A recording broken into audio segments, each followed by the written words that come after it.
আমাৰ তাতে এটা ইনফৰমেশ্যন আছিলে এটা কাল্টিভেশ্যন ইলিগেল গাঞ্জা কাল্টিভেশ্যন চলি আছে। তো সেই হিচাপে আমি ইয়াতে এক্সিকিউটিভ মেজিষ্ট্ৰেট আমাৰ আহিলে, লগত আমাৰ লাটমণ্ডল কঞ্চন লাটমণ্ডল লৈ অহা হ'ল। ইয়াতে আমি কোৱা ক'লোঁ ইয়াতে মানে 10 বিঘা লেণ্ডত তেওঁলোকে মানে ছাছপেক্টেড গাঞ্জা মানে হেৰি কৰি কাল্টিভেট কৰি আছে, আৰু লগতে প্ৰচেছ গাঞ্জা আমি 2 কিলো 200 গ্ৰাম পাইছোঁ। তেওঁলোকে এতিয়া মানে আগৰ পৰা বহুত দিনৰ পৰা চলাই আছে গাঞ্জা, তেওঁলোকে কাল্টিভেট কৰে আৰু প্ৰচেছ কৰি বিক্ৰী কৰে। হিচাপে আমি এজ পাৰ ল যিখিনি প্ৰচিজাৰ থাকে আমি ডিষ্ট্ৰয় কৰিছোঁ। ডিষ্ট্ৰয় কৰি তাৰ পৰা আমি চেম্পল লৈছোঁ। চেম্পল লৈ আমি এতিয়া চিজাৰ প্ৰচিজাৰ চলি আছে। এজন একিউজক আমি ধৰিছোঁ, এজন একিউজ আমি ধৰিছোঁ আৰু তেওঁ বৰ্তমান মানে আমাৰ কাষ্টডিত আছে। এতিয়া আমি লোকেশ্যন যিখিনি পাইছোঁ সেইখিনি লোকেশ্যনত আমি লেণ্ড ডিটেইলছ আমি লাটমণ্ডলক বিচাৰিছোঁ।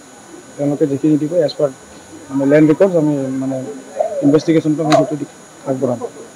কি ক'ব স্যাৰ, আজি প্ৰথম দিনে আহি অপাৰেশ্যনটো চলালে, স্যাৰ জিলাবাসী ৰাইজৰ কেনেধৰণৰ মেছেজ দিব বিচাৰে আপুনি? আমাৰ এইটোতো আমাৰ নৰ্মেল ডিউটি, আমাৰ এইটো চলি থাকে ইনভেষ্টিগেশ্যন। এনেকুৱা ইনফৰমেশ্যন পালে আমিতো কাম কৰি থাকোঁ।